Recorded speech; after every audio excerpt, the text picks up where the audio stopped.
First off, let me introduce myself. For those that don't know, my name is Oliver Green, and I'm the boxologist. If you don't know what the boxologist, what that means, let me put it to you plainly. For several years, I've been told men don't talk, and I kind of bought into it. But last year, 2024, my goal was to demystify that men don't talk. And when you say you're going to do something and you set out to do it, things begin to come clearer. And in that things becoming clearer, I found the answer as to why men don't talk. Well, really, I found reasons that contribute to men not feeling comfortable enough to express themselves about the things that they go through, are going through, have gone through, or want to get off their chest. So I thought, what better way for me to wrap up 2024 than to give you the things that I learned in 2024. I used to feel alone finding out these things until I realized that I wasn't, until I realized that there are other men out there that feel comfortable sharing their thoughts. They feel seen, they feel heard, and they're ready to talk. Here are 12 things that I learned in 2024.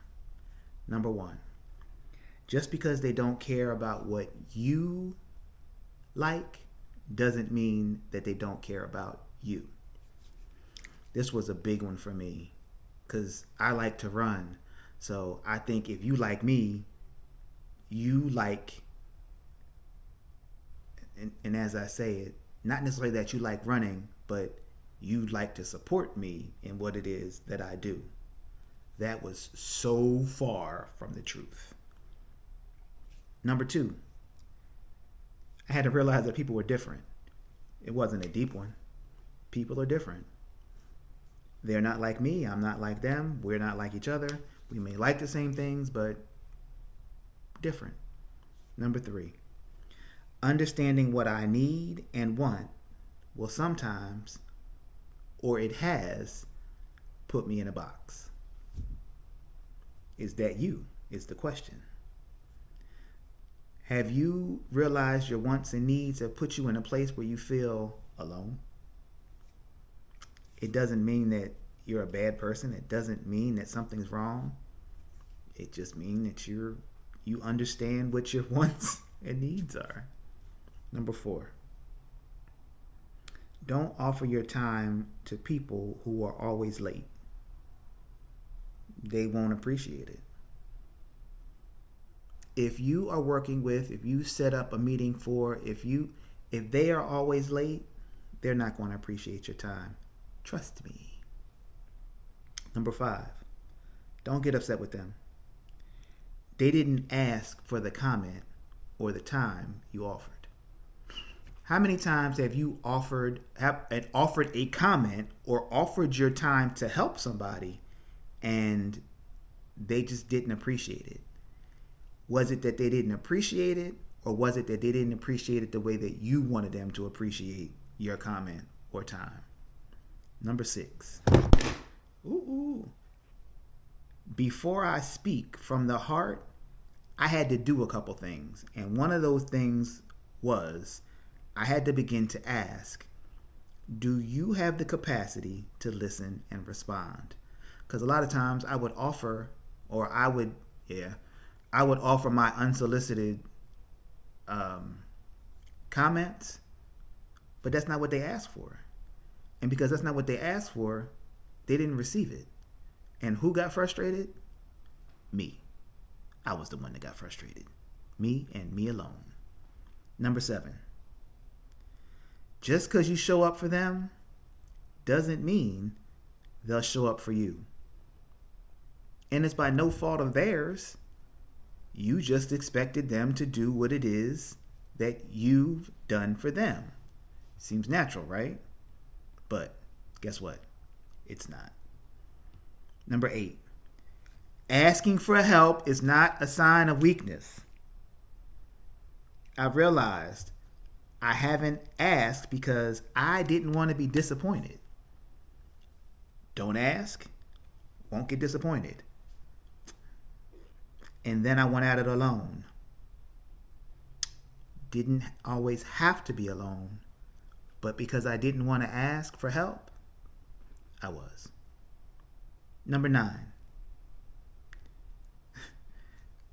Just like I didn't ask for help in number 8, number 9, not asking for help, a lot of times creates a bigger problem. Why? Because you did something that you had no business doing by yourself. And had you asked for help, you probably would have accomplished what it was that you were doing faster, more succinct, and probably with not as much stress. Number 10. I had to understand my communication style. At times, my communication style is very short. I say what it is. I answer your question. I don't give you a whole lot of fluff. I don't give fluff. You ask me a question, I give you an answer. If you want more, you should probably ask some additional questions. But realizing that the short answer to the question can sometimes turn people off. Number 11. You're going to learn today one way or another. You are going to learn today one way or another. That's not self-explanatory. If something happens, you're going to learn something from that thing. Every opportunity, every event, every conversation, it's a teachable moment. Now, whether we get the teachable moment out of the situation is something different. But every time we open our eyes and take a step, do something, anything, and it doesn't work, it's a teachable moment. If it works, it's a teachable moment because now you know how to do it and you very well may be able to do it better the next time. Number 12. Be okay with not being okay, but don't sit there too long. Be okay with not being okay, but don't sit there too long. Far too many times I was not okay and I sat in it and I did the blame game because I sat in it for too long. It's okay not to be okay. Recognize it and get out of it and move on. Teachable moment. Number 13. Here's the bonus since we're in January. All communities are not created equal, but the right community will push you beyond your comfort zone. The right community will help you achieve the goals, sometimes the dreams that you've set out for yourself. Get yourself around the right community. If you're not in a community, build it. If you're in a community, be active. Here's the stretch. While in your community, share what's going on with someone in the community. And I guarantee you'll realize that you're not alone.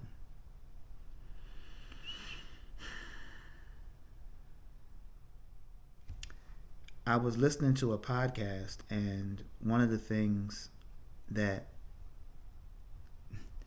I heard and it sat with me and it stuck.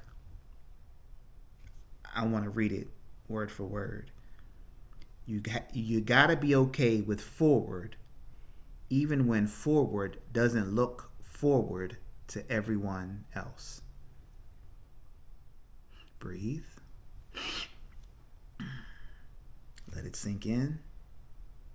I'll repeat it. You got to be okay with forward, even when forward doesn't look forward to everyone. Have you ever had an idea and you started to execute the idea and your group, they not ready for the idea, they not ready to move forward, and you stop moving forward because of them? Be okay with moving forward, even if you gotta go by yourself. I don't know who this is for, but it's for me. But I hope that you have heard what it is that I've said. Play them back. See if any of them make sense. See if you can apply them. See if you can make them better. But understand, every time you pick up the phone, every time you open your mouth, every time you take a walk, take a run, go to work, you can learn something from that experience. Everything we do is a teachable moment.